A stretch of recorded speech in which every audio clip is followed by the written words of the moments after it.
Hi, my name is Erica Sheehan, and this is my call to action speech. So I'm just going to start. Good evening, everyone. If you could turn your attention to the screen, a young girl named Kaylee has a story I want y'all all to hear.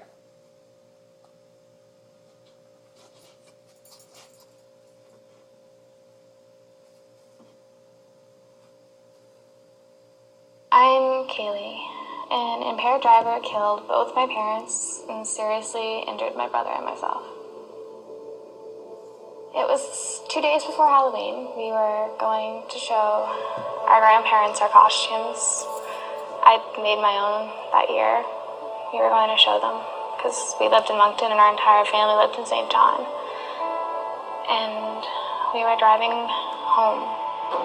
We saw the lights coming towards us, and Dad's hands gripped the steering wheel tighter. Jeremy looked up from his video game. I braced myself against the door, and Mom screamed. He hit us, and it turns out he was way over the legal limit.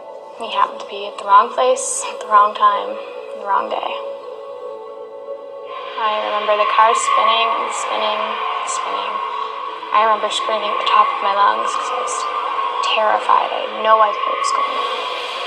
And then when it stopped spinning, I remember it being black and almost like you're numb. I wondered if I died. And I came to, and I could hear Jeremy screaming. I looked over, and Jeremy's holding his leg, and he couldn't figure out what was sticking out. Couldn't figure out what the white part that was poking out of his pants was. And he looked at me and he said, "Is that a bone?" I remember just beating on the window trying to get it out. I needed to get out to get Jeremy safe. The last time I saw or said anything to my parents was in the car before the ambulance got there. The engine of the car had lodged itself into their legs and gone completely through. And I remember leaning forward, and I knew I couldn't save Mom. And Dad was gone, I could tell already, so I kissed their cheeks and told them I loved them. It was the last time I kissed my mother.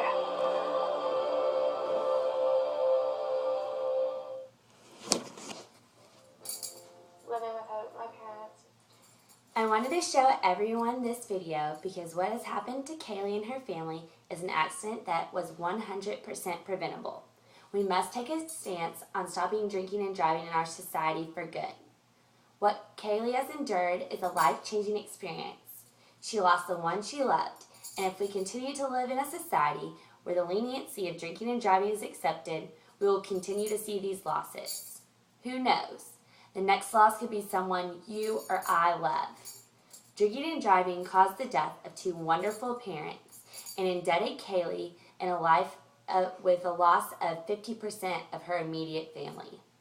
Accidents such as these should be stopped, and if we all come together to take a stance on the matter, we can prevent what happened to Kaylee from happening to us. I find drinking and driving to be one of the most critical matters in our society that needs to be addressed. This is because I or someone I love has had multiple life-changing incidents that result from the effects of drunk drivers. In 2010, one of my best friends had spent the day drinking at the pool with friends and chose later to drive that night to see her boyfriend out of town.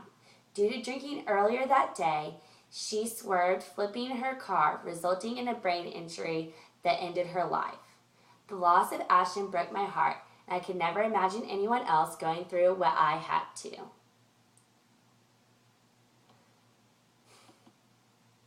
So, I'm here tonight to talk to you all on ways that we can work together to prevent the devastations of alcohol-related accidents. This can be done through living a strict, no-drinking lifestyle, support law enforcement, and requiring ignition interlocks for all drunk driving offenders. Due to the continually high number of accidents, I want us to come together and take a stance. To begin, we can all practice the simplest action. Don't be the individuals who drink and drive. This is a lifestyle we can live that will correct the issue altogether.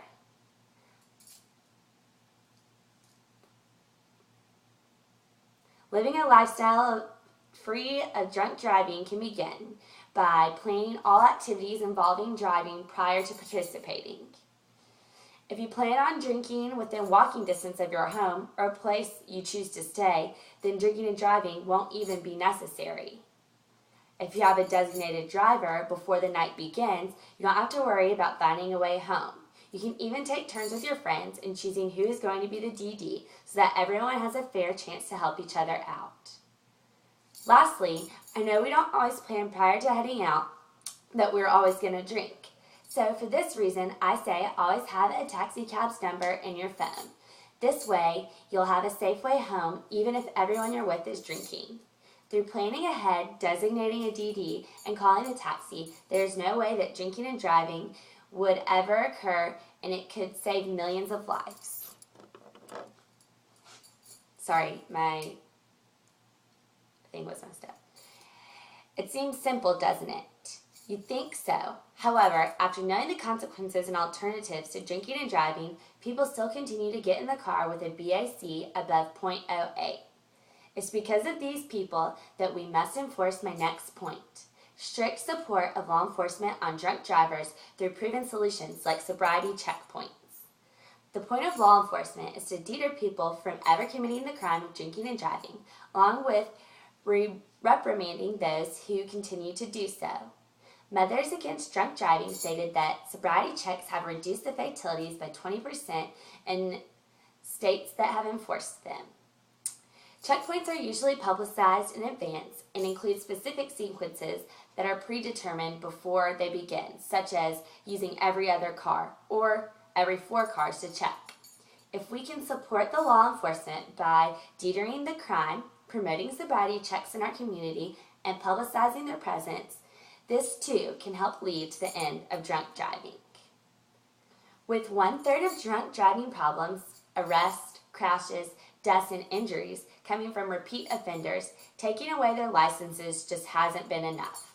According to Driver's Alcohol Detection Safety System, at any given point, we potentially share the roads with 2 million people with 3 or more drunk driving offenses. This is what brings me to my final point. We should strive to require ignition interlocks for all drunk driving offenders. Ignition interlocks require one to blow in a device that can check their BAC, and it must be within a legal limit for the car to start. According to the National Highway Traffic and Safety Organization, Oregon, Arizona, Louisiana, and New Mexico have all seen about 30% reduction in repeat offenders after offender interlock laws were passed.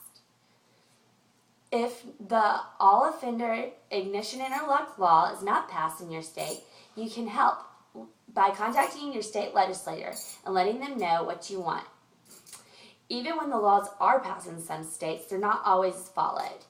This is when we need court monitors to help see if the system is failing us.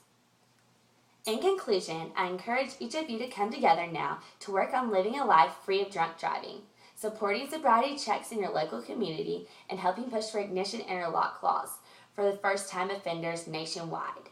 The sooner we begin to come together and fight for these laws, the closer we are to protecting our loved ones and ourselves from the dangers of drunken drivers. So, when you leave here today, I encourage you to get out there and begin promoting a safer society without drunk drivers. It's up to us to make the difference, to prevent our neighbors from driving home drunk, to protect children from possible collisions with a drunk driver, to be active in creating new laws that can fix alcohol-induced accidents, and allow our society to live a longer life. Alcohol-related crashes should not be the cause of any person's death or injury, and we are the ones who can stop it. Let's not fall victim to drinking and driving.